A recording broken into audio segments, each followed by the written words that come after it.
Tole nagaanii fi araarri jaalalli waaqayyoo iddoo fi kallattii irra jirtan rasniif haa baay'atu. Jaalatamtoota fi kabajamtoota daawwattoota obsee gurb hunduma keessaniif nagaa waaqayyoo waaqa isa jiraataa dachaa dirribiisaniif haa ta'u jechuun barbaada. Jirtu jechaa har'as kun iddoon biraa qabadhee dhufee jira. Maal qabattee dhufte obseen jechuun keessan oolu isa duratti garuu warroonni viidiyoo kiyyaaf haaraa taatan laayik, sheer, sabskiraayib gochuudhaan na jajjabeessaa. Warroonni maatii naa taatanis galatooma isiniin jedhee wal jajjabeessuun aadaa kiyyaaf keessan haa ta'u. Maaliif jettanii nuti yoo waliin jajjabeessinee nuti yoo waliin jajjabeessinee namni nu jajjabeessu tokkollee hin jiru. Walaa jajjabeessinu sheer, laayik gochuudhaan akkasumallee warroonni maatii naa ta'in viidiyoon koo wantoonni ani gadhiisu akka isin bira ga'uuf like godhaatii subscribe godhaa akka isin bira ga'u isiniin jechuu barbaada. Qaxxatuma viidiyoon koo akka isin bira irra galu jechuudha. Kanaaf warroonni mudura na jajjabeechaa kallattii kamiin jabaadhus naan jechaa maatirree naa taatanii koomentiidhaan jabaadhuttanii koomentii na barreessaa turtan galatoomaa ulfaadhaa isiniin jedha. Akkasumallee viidiyoo tan hojjedhu keessatti dogongora qabu jiraata jechuudha. Yaa namni kamiyyuu nama foonii waggaa taanu dogongora qabaachuu dandeenya jechuudha. Dogongorraa wanti dogongorame tokkollee hin jiru. Kanaaf viidiyoo tan hojjedhu keessatti dogongora qabu yoo argitan iddoon kun siif hin ta'u sirreessi jedhaa isiniin jedha. Wanta sirreessuu danda'udha waan ta'eef koomentii jalatti barreessanii na gaafachuu dandeessu jechuudha. Isiniin jechuu barbaada. Asumaan har'a maal qabattee dhufte jettanii mee waaqayyoo nu gargaaree sagalee waaqayyoo tokko macaafa qulqulluu keessaa iddoo tokko waliin dubbifachaa waaqayyo maal nutti dubbata jennee waaqayyoon haa ilaallu. Galanni gooftaa Yesuus Kiristoos haa ta'u. Waaqayyo kallattii baay'eedhaan dubbata, kallattii baay'eedhaan hojjeta. Maqaan gooftaa ulfaatu. Waaqayyo nama dhiisatti qilleensa nuun hojjeta. Kanaaf waaqayyo immoo kallattii hundaan nu dubbatu, sagalee kanas akka nutti dubbatu daqiiqaa muraasaan waaqayyo galateeffadhee sagalee kana nuuf kan dubbisaa. Garuu afaan qulqulluun nuuf haa ibsu. Afurri qulqulluun nuuf haa ibsu. Akkas isiniin jedha. Waaqayyo waan hundumarratti danda'aadha. Kanaaf mee iddoo macaafa qulqulluu macaafa moototaa isa lammaffaa boqonnaa 4 irraan dubbisaa. Garuu irratti waaqayyoon nan galateeffadha. Galanni gooftaa Yesuus Kiristoos haa ta'u. Jiraataaf kabajamaa isa taate waaqa jiraata, waaqa ulfaataa, waaqa shaaddaa'e, waaqa danda'a guddiseessi galateeffadhaa. Galanni ulfinni boqbaa hililleessiif haa ta'u. Kunoo gooftaa ammas waan hundarratti si haa galatu. Waan ta'e, waan hin taane, waan bade, waan tole hundumaaf maqaan kee hulul haa jiru. Leenca guddaa si haa galatu.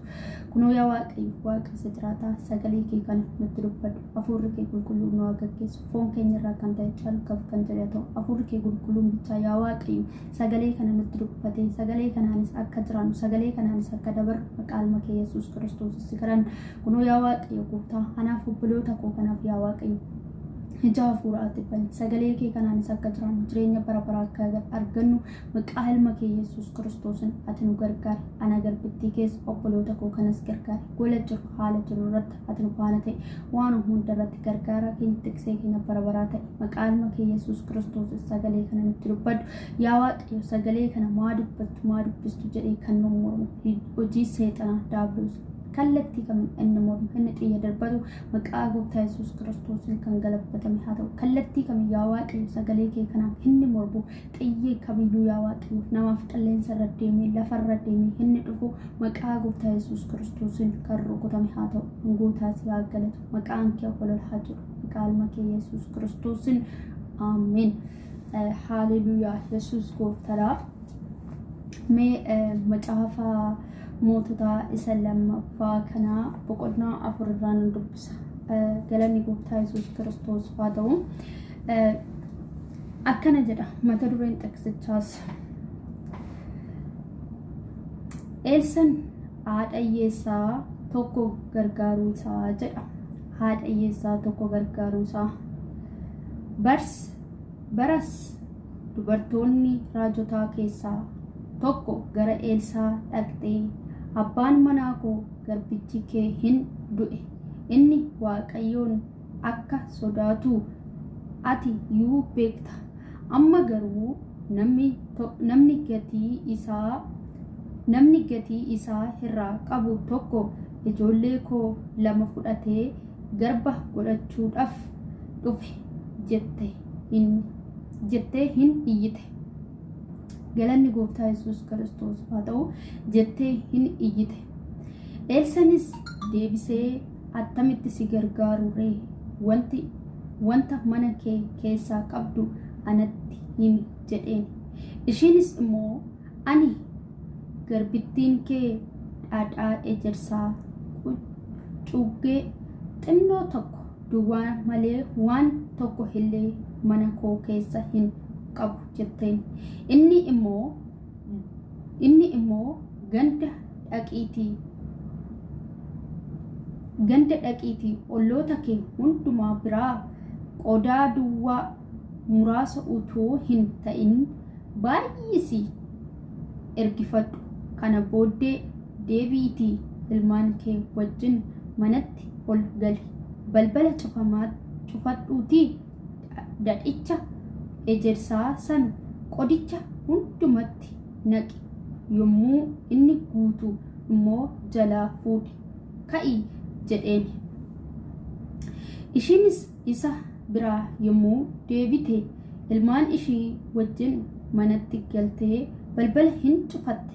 Ilmaan ishii qodicha hin dhiyeessuuf. Ishiin immoo dhadhicha ejersaa itti hin naqxi turte. Qodichi sun hundiyyuu yommuu guututti ilma ishiitiin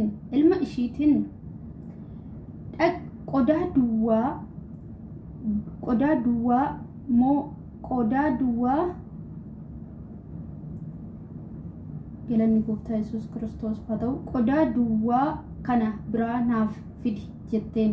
Inni immoo qodaan kan biraa duwwaan hin hafne jedheen. Yommus dhadhichi ejersaa sun yaa'uu hin dhiise. Ishiinis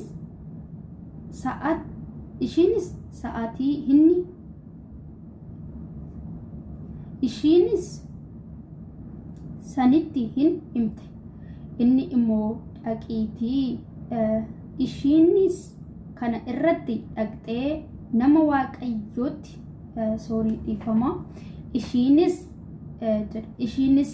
kana irratti dhaqxee nama Waaqayyootti hin himte.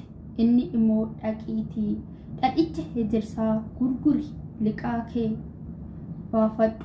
Isa irraa hafe immoo ati fi ilmaan kee jiraachuu hin dandeessu jedheen. Galanni Gooftaa Yesuus Kiristoos haa ta'u.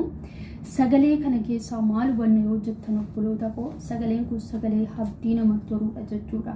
Dubartittiin kun abbaan manaa ishee liqaa odoo qabu hin du'e jechuudha. Galanni Gooftaa Yesuus Kiristoos haa ta'u.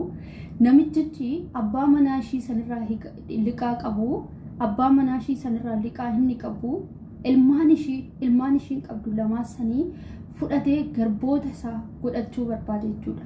Dubartittiin kun garuu yeroo sanitti waan kaffaltee ilmaa ishii san oolfattu waan dhabdeef waan kennitee ilmaa ishii san immoo manatti hambistu akka namicha saniif dhaqanii garbicha hin taane waan hin barbaanneef waan gootu gaafa dhabdu maal goote dubartiin kun gara nama Waaqayyoo Elsaa dhaqxe jechuudha.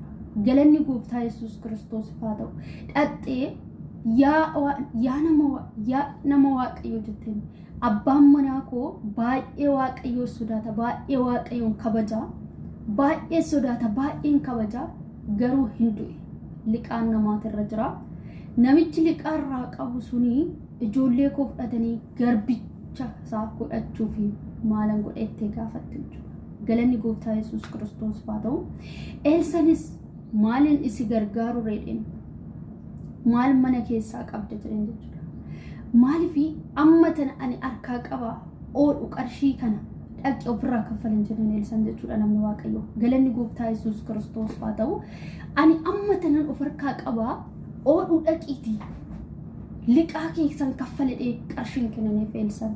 galanni gooftaa Yesuus Kiristoos haa ta'u waaqayyo barabaraan ol haa jedhu waaqayyo inni hir'uu namaa guutuu wanta mana keessaa qabdu xinnannus ishiin garuu wanta tokko qabu jette dhadhaa jirsaa xiqqishu wayii bicuu qaba jette jechuudha. galanni gooftaa Yesuus Kiristoos haa ta'u Yesuus garuu waan xiqqoo san qabdaa dhiisii asiisii kennan jennaan wannuma xiqqoo qabdu saffi jedheen galanni gooftaa Yesuus Kiristoos haa ta'u wannuma xiqqoo ishiin qabdu san baay'isee fi eebbisee fi irraa afaa ta'eef jechuudha. irraa afaa manni ishiin guutee jechuudha. waanuma xiqqoo ishiin mana sanii qabdu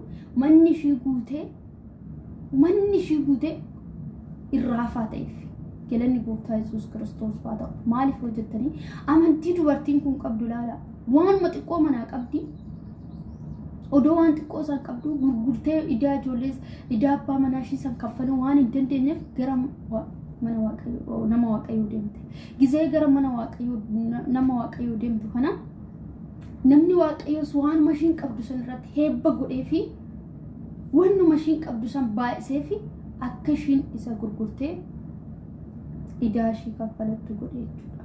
galanni gooftaa Yesuus Kiristoos haa ta'u sagaleen kun dhugaa sanitti waan baay'ee natti tole baay'ee abdii namaaf kenna jechuudha. maqaan gooftaa ulfaatu dubartittiin kun garuu dhadhuma ejersaa xiqqishuu qabdu san erga eebbifamee fi erga irratti dubbatamee fi irraa afaa ta'eef jechuudha. irraa afaa ta'eef gurgurteerra idaa san kaffaltee irraa afaa ta'eef galanni gooftaa Yesuus Kiristoos haa ta'u har'aaniif sin maal hir'uu qabna laata? irrinni keenya maalidha laata anaaf sin irratti? dadhabbiin keenya maalidha? inni waaqayyo fuulduratti dhiyeechuudhaaf dadhabnu maaltu jira laata? obboloota koo hir'uun keenya baay'ee ta'urree dhimbuuta guyyaa qaba malee har'a nuti dadhabboota taanurree guyyaa qabna guyyaan kaan har'a nuti nama kufi fakkaanurree guyyaa qabna guyyaan kaan galanni gooftaa Yesuus Kiristoos haa ta'u Yesuus inni waan hunda namaaf guutu inni guyyicha isaa eegee wal duraa duuba eegitoo namaaf kennu waaqayyo guddaadha.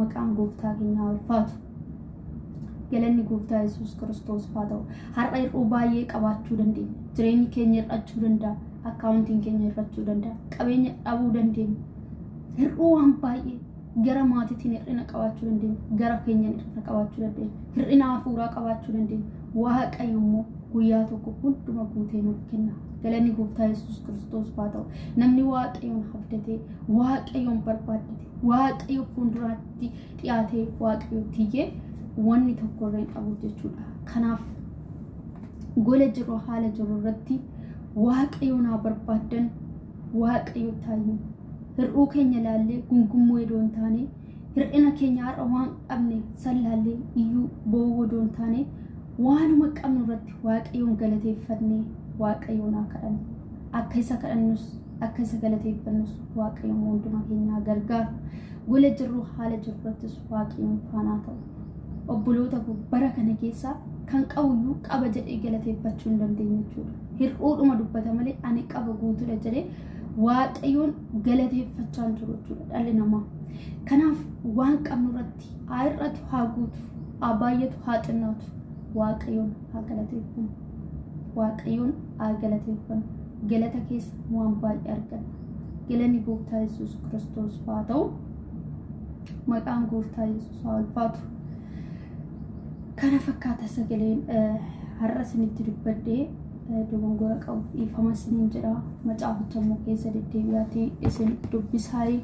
macaafni kun iddoo namatti tolu sagalee waaqayyoo dammoo dubbatasi wallaalaa keessanis hin dubbata beekaa keessanis hin dubbata ofii keenya bira yoo dubbifanne kan namni nu dubbisu caala kan namni nutti lallabu caala gaafa ofii keenya dubbisne hubannaa guddaa keessaa arganna.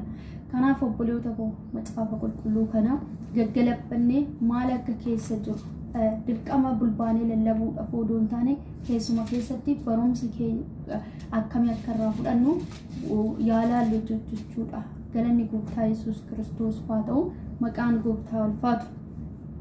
ani har'aasuma irratti viidiyoo hojjechaa waaqayyo sinaa eebbisuu eebbifamaa isiniin jedha.